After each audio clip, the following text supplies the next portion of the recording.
Bringing you the latest news from around the world, and here at home, I'm Sandro Ferdinando, and here are your headlines for tonight. Prime Minister says CID investigation report over ministers who resigned will be presented to Parliament within a month. AJM Muzammil appointed as Governor of Western Province.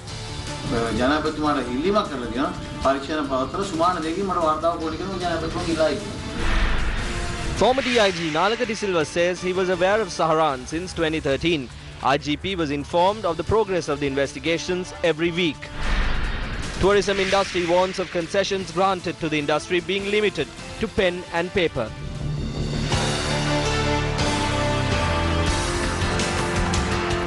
First up in local news, the Special Parliamentary Select Committee investigating into the April 21st attacks convened again today. Parliamentarian Dr. Jayampati Vikramaratne chaired the committee that convened at the parliamentary complex today. Former director of the Terrorist Investigation Division, DIG Nalaka De Silva, provided evidence before the Parliamentary Select Committee today. Nalaka De Silva, who was remanded over the alleged VIP assassination plot, is currently out on bail. He was brought before the committee on a wheelchair. Before the hearing of evidence began, the chair of the Select Committee noted that media does not have permission to record the proceedings when sensitive matters involving national security are being discussed. The chairing member informed the House that media coverage of the proceedings will be limited upon the request of the witness or the Select Committee. When I was in charge of the Terrorism Prevention Division of the State Intelligence Service in 2013 and 2014, we were gathering information of extremist organizations. Then we were informed of these organizations. Tawhid Jamaat was initially in Tamil Nadu, and it's from there that they came to Sri Lanka, and the National Tawhid Jamaat came as a splinter group of this Tawhid Jamaat. When we were investigating the activities of Zaran, we monitored his activities on his websites and Facebook daily. We understood that he is moving towards violent extremism. This was also based on that incident in Kathankudi. In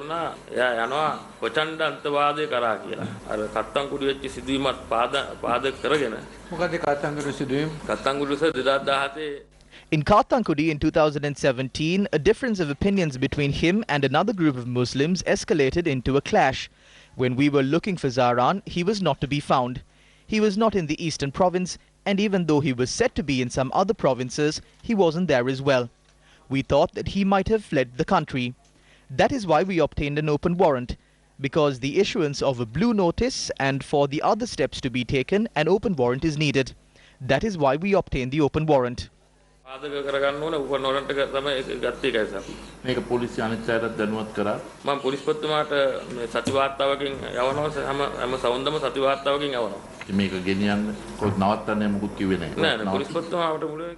IGP told me to continue the investigations from the start. If there are any special unfoldings, for example, if there is a video that threatens national security that was posted on Zaran's Facebook page, that video will be definitely sent to the IGP. It will be sent to the IGP on that day. It will be sent to the IGP on the day it is posted, so that he is further informed of the situation. We sent him a large report on the incidents that occurred during the past 7 days. When the IGP is informed of these on Monday, he can inform the Security Council and other relevant authorities of these on Tuesday or Wednesday. I had issued all the orders for this, and until I was arrested, the investigations continued.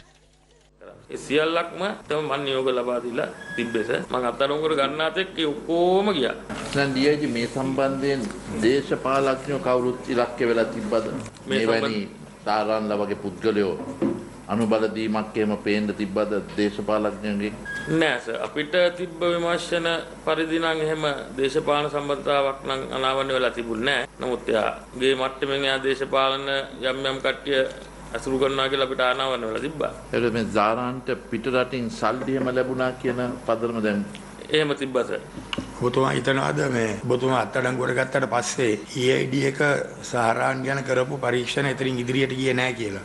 නවතින්න විදියක් නම් නැහැ sir. මගේ නායකත්වය නැතිවම ඒගොල්ලන්ට ප්‍රශ්නයක් තමයි. The School of Postgraduate Studies of the Sri Lanka Institute of Development Administration held their convocation at BMRCH in Colombo today. Prime Minister Ranil Wickremesinghe, the chief guest, made the following remarks at the event. අපි මාසකින් We broke the ISIS chain in the country within a month. The feat that we achieved in a month is a world record. There are only a few countries who were able to do this. Do not allow racism to raise its head in the country. That is why I still speak of the resignation of all Muslim ministers and deputy ministers. This is the first time since independence that we are having a cabinet without a single Muslim member. A few people might be intimidated by this. This is not good for the country. They were people who were always with us during the war. If we are pushing all of the others to the place where a few misguided were, then we are making the task of the people who broke the ISIS chain much harder. There were allegations against some of the former ministers. We have asked the Criminal Investigations Department to conduct a thorough investigation into these allegations. Today they have appointed 3 separate officers to meet everyone who made the allegations and obtain statements from them, conduct investigations into these allegations and present a report to Parliament within a month. Those steps have been taken, so all those who have allegations against them can provide all of the evidence that they have to the Criminal Investigations Department from tomorrow. If cases have to be filed, they will be filed. If there is insufficient evidence to file a case, inform us of that. One of these must definitely happen. මේ දෙකේ එකක් වෙන්න ඕනේ. Now, questions were raised as to why the ministers who resigned yesterday were seated in the front row of the government in Parliament today. Yesterday, a group of MPs announced that they will resign from their ministerial portfolios and will function as backbench MPs, but we don't see that happening in Parliament today. Point of order. That's a No point of order. අපිට තාම ජනාධිපති කාර්යාලයෙන් දන්වලා නැහැ. දැන්වම මේ ආසන පනවනවා. Leaders, ගරු සභාපතිතුමනි, ඒ අය පක්ෂ නායකයෝ. Richard මැතුවා පක්ෂ නායකයෙක්. He's a party leader. No, inform the president. පක්ෂ නායකයෝ ඔබතුමා කියද ඔබතුමා No, president, no, inform the parliament to discuss the පක්ෂ නායකයෙක් නිසා ඉන්නේ. There are serious allegations of fraud against some of the ministers who resigned. Some people who did not speak a word when Digana was being attacked, when it was continuously being pointed out that the Muslim community did not support this terrorism, they pushed this community to the same stance that the MPs of the Tamil United Front held in the 80s. On one hand, since the President, Prime Minister and the entire cabinet did not do anything to prevent the April 21st attacks when they knew about it, all of the members of the cabinet are responsible for this, and they include the Muslim ministers as well. So it is all right if they resign, but it shouldn't be only the Muslim ministers who resign. They are not responsible for this incident because they are Muslim. They are responsible for this because they were members of the cabinet. But the problem was depicted in a racial perspective, completely against the Muslim community. If Ratanathera staged a fast against the entire government, we would have supported him. Today, Ranil Wickremesinghe likes these racial issues. The people of the country do not speak of the country's economic issues. It is Vimal Weerawansa and Gammampila who make deals with Ranil Wickremesinghe in the shade of the night, who left Ranil Wickremesinghe and the president aside and brought a motion of no confidence targeting the Muslim ministers. Now, a motion of no confidence cannot be brought against Rishad Badiuddin because a motion of no confidence can only be brought by a minister. The ambassadors and the high commissioners of the Organization of Islamic Cooperation countries in Sri Lanka say that communal violence targeting Muslims in Sri Lanka has regional and global security implications. Issuing a joint statement, the ambassadors and the high commissioners say the developing situation over the past few days have been extremely worrying with regards to the safety and protection of the Sri Lankan Muslim community, including some foreign Muslim refugees. The ambassadors and the high commissioners say, quote, "We all know that even the smallest incident in an isolated Sri Lankan village can be recorded and shared online for mass viewership, stoking widespread violence and counter-violence," unquote. The statement added, quote, "We encourage them to seek unity in diversity, which underpins the attractiveness of Sri Lanka as a tolerant and peace-loving nation with a heritage that fosters doing no harm to others," unquote. They also requested the government of Sri Lanka to take every measure necessary to prevent communal violence and to take swift, stern judicial action against the perpetrators, regardless of their religious and political influence in Sri Lankan society. The ISIS was eradicated by placing a world record. That is commendable. But what is happening now? The people affected by the terror attacks, the industries have collapsed, and the people are struggling. But proposals have been presented to import more bulletproof vehicles, and massive tenders have also been presented to purchase electricity. Chaturanga, what are your thoughts on this? Yes, Sandharu. Now, what has happened is the Prime Minister, Ranil Wickremesinghe, has made a statement that beating or removing the ISIS from our country within a month is a world record. Now, while this is a statement made by the Prime Minister, the problem is not that. The problem is that everyone who is watching our bulletin, everyone living in Sri Lanka understands the hardships that the people have to face as a result of the current situation in the country. Economically, this situation has increased the burden on the people further. And from time to time, politicians have come forward and expressed that sentiment and said that the April 21st attacks has had a negative impact on the country and the country's economy. Now, when you take a look at the statements made by the politicians who are coming before the media, coming before the general public and making these statements, while they make these statements, we should also question whether they themselves, the people who come and advise us, basically tell us what is going on, have they reduced the luxuries that they enjoy? Have they reduced the fact that supplementary estimates are still coming forward to purchase bulletproof vehicles? Have they reduced the luxuries that they enjoy is the question that we have to raise at this moment. Now, from time to time, we know the difficulties that people in various sectors are facing as a result of what happened in our country in April. Now, while this is the situation before the April 21st attacks, we have to remember that that several categories of industries in our country were performing absolutely well, especially the tourism industry. They were performing absolutely well when it came to this juncture where the April 21st attacks happened. One could say that they were at their peak at that moment. Now, they also, after the April 21st attacks, are facing the hardships that the other people are also facing, but to a bigger extent, because almost everyone involved in the tourism industry are facing this hardship. The tourism industry created direct and indirect job opportunities to a lot of people across the island, and as I said, they were doing well. But after this incident, they are now in trouble. But the politicians continue, while the politicians continue to make political statements, they should also look into the problems faced by these people. This is a report that we filed regarding one such problem.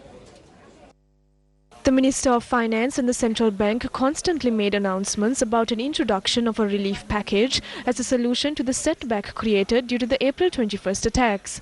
Amongst the range of reliefs provided, a moratorium was introduced for the tourism sector, institutions and individuals in the trade. The moratorium, which was introduced under the Central Bank, will be in effect until 31st March 2020 for both capital and interest payments granted to the tourism sector as of 18th April 2019. However, those who are in the tourism industry say that the moratorium is yet to be implemented.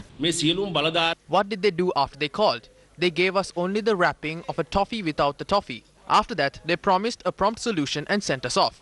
We met the Prime Minister, President and the opposition leader. They only wasted our time.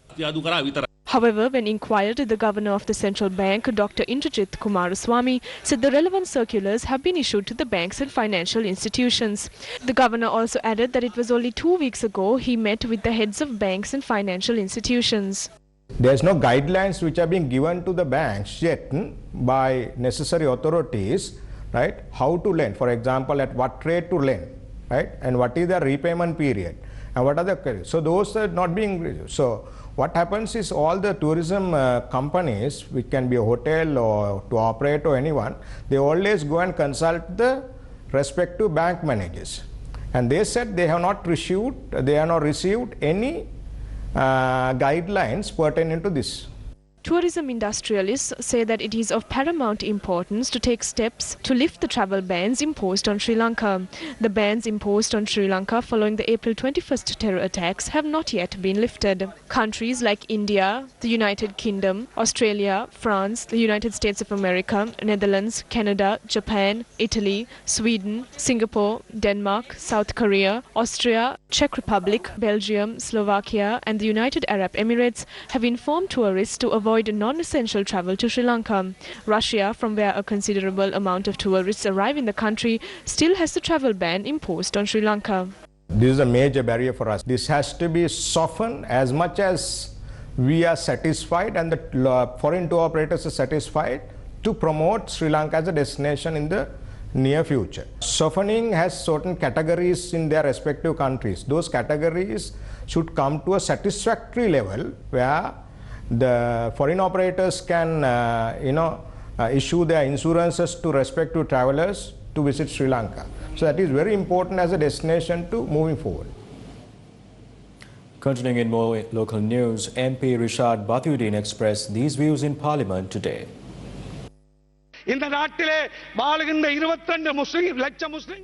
The expectation of 2.2 million Muslims in the country is to destroy the ISIS terrorists. So we request all of you not to look at the Muslims how you would look at the ISIS terrorists. We lived as one society. That was our only expectation. We didn't resign from our ministerial portfolios out of fear. We did it for the country. We must protect this beautiful island. If the shops in this country are set on fire, we will not have investors coming into this country. Some warn the others not to go to Muslim shops, but the country receives oil from Muslim countries. We cannot move forward by creating problems with other Muslim countries. It is wrong. If anyone is trying to take the law into their own hands, those who suppress the law and engage in destructive activities could be Buddhists, Hindus, Muslims and Christians. Don't segregate them. I don't have any involvement with terrorists. If you are in doubt, investigate us before you speak to the media and protest. We are ready for an investigation at any time. Don't take revenge from the entire community using me. Don't take revenge from businesses owned by the Muslims. Don't take revenge from us for not politically assisting.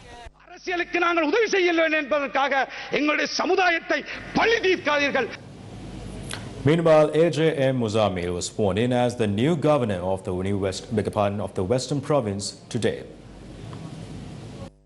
A.J.M. Muzammil was sworn in before President Maithripala Sirisena at the Presidential Secretariat. Muzammil is the former mayor of Colombo and later served as Sri Lanka's High Commissioner to Malaysia. Meanwhile, former Governor Asad Saleh was seen at the Governor's office this morning. He held a cordial discussion with his staffers there and thanked them for their service. In the history of the Provincial Council, I don't think we had ever done things as fast as we did in the past 5 months. I had that happiness with me. That is enough for me. I must say one thing. You cannot escape any allegation. If anyone is accusing me of anything, they must prove that accusation. I have made a request to the President to conduct an investigation and make a report on it within 2 weeks. The reason I went along with this is based on the request for a report within 2 weeks. Until then, I think a good governor will be appointed. As far as I know, an acting governor will be appointed. That is what was said to me. If that is going to happen, I had proposed the name of Kirti Tennakon for the position. These are all politics. Many of the things that are said do not really happen. But if they are done, it will be good for this province as well as the country. Police media spokesperson SP Ruwan Gunasekar expressed the following views at a media briefing today. An investigation is being conducted by the Criminal Investigations Department on the negligence of the responsible officers based on the interim report of the special committee appointed by the President to look into the April 21st attacks. We have received advice on the matter from the Attorney General as well. Steps were taken to inform the Colombo Magistrate Court through a B report of the investigations that have been launched into the incident as per the advice of the Attorney General. The Colombo Chief Magistrate was informed of these investigations conducted by the Criminal Investigations Department today.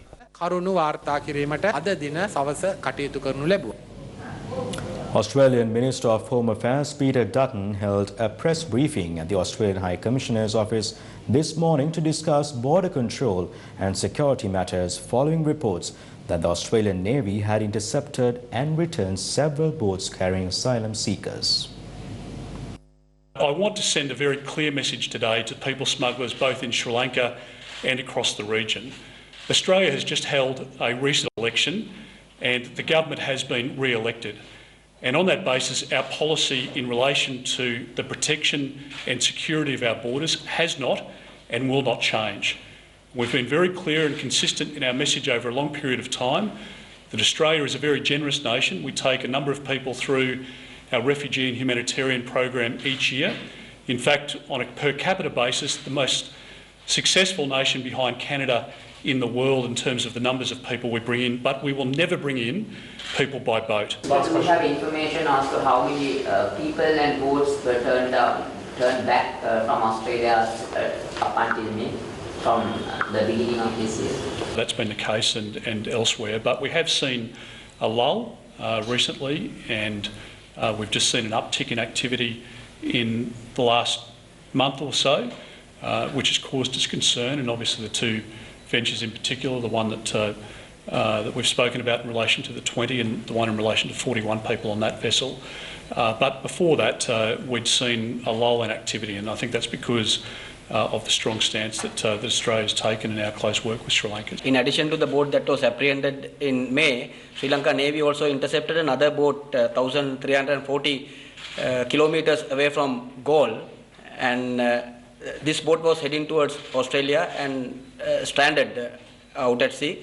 So Navy was able to intercept the boat and rescue the life of 41 people. The eastern terminal of the Colombo port was the subject of debate in Parliament today. කවුද පිළිතුරු ලබා දෙන්නේ සභානායකතුමා? සාගල ඇමතුමාට උත්තර දෙන්න ඕනේ. අද කල්ලිලේ එතුමා විදේශක පැහැදිලි පිළිතුරක් දෙනවා කෝ ඊළඟට ආපු දවසේ. You agreed in a similar manner when I raised the question regarding the EPF fund last week. The Prime Minister is in Parliament today. You were questioned on this, but still there is no answer. The government is responsible for the funds of the Employees Provident Fund. The government is the guarantor. I accept that I said an answer will be provided. An answer will be provided within this week. When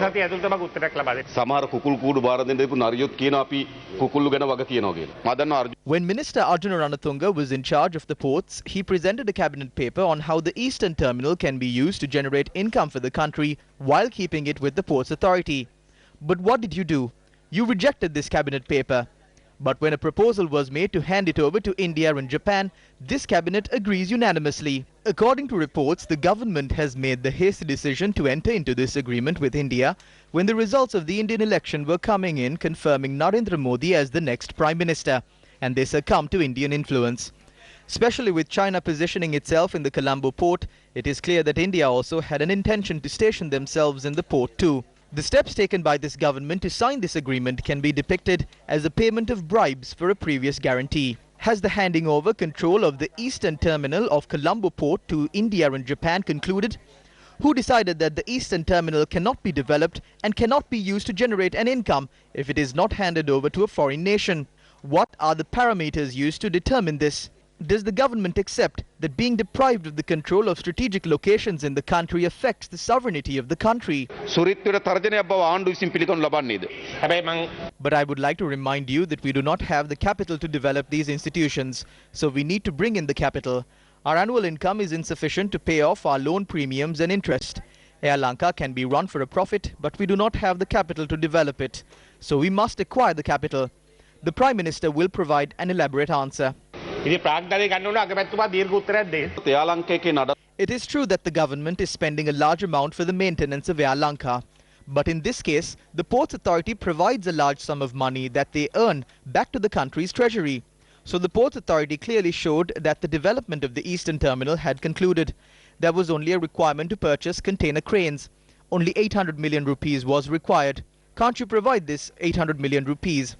At least this agreement was not presented to Parliament. There was no debate held in Parliament regarding handing over this terminal to India and Japan. I do not know if the backbench MPs of the UNP even know about this. Does this Parliament know about this? Does this country know about this? A small group that convenes at temple trees are signing agreements to sell off the country.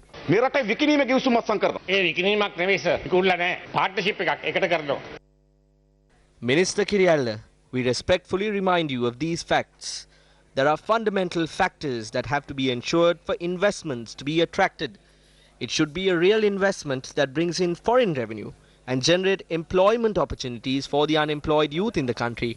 But it seems as if an attempt is being made to generate revenue through the eastern terminal of the Colombo port by setting up a company using funds obtained through a loan from Japan. The eastern terminal is a high-value property of the Colombo port, located strategically in the center of the east-west shipping route. A large portion of this terminal has already been developed through loans obtained by Sri Lanka. It is the opinion of Minister Kirialla that the country does not have sufficient funds to complete the development of this terminal. However, the people of the country question as to why the same opinion was not considered when loans were taken from Tokyo Mitsubishi Bank in Japan at an exorbitant interest rate for the construction of the Central Highway. If the country has a shortage of capital, is there any favourable result in making such hasty investments while becoming debtors to the world? This begs the question, who is the real beneficiary of these massive development projects done with funds obtained through loans?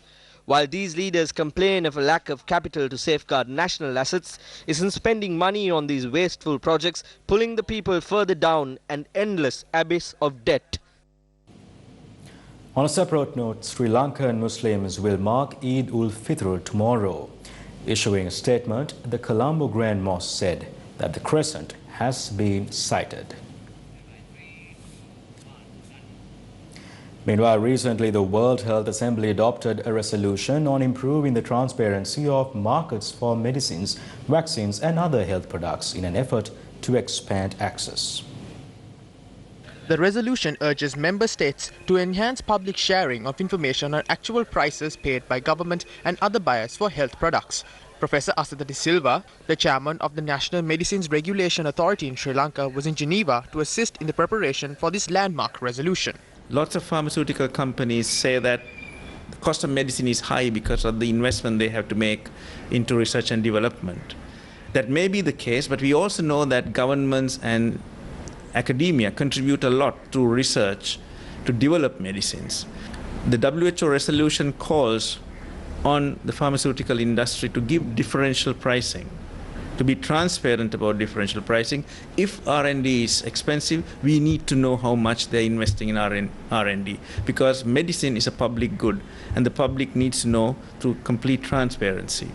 The resolution calls for greater transparency on pharmaceutical patents, clinical trial results and other determinants of pricing along the value chain from laboratory to patients. Some countries, such as in the developed world, negotiate very, very aggressively the pharmaceutical industry. The negotiated prices sometimes for the same drug can be higher in developing countries because developing countries such as ours do not have the capacity to indulge or get into negotiations the way developed countries do.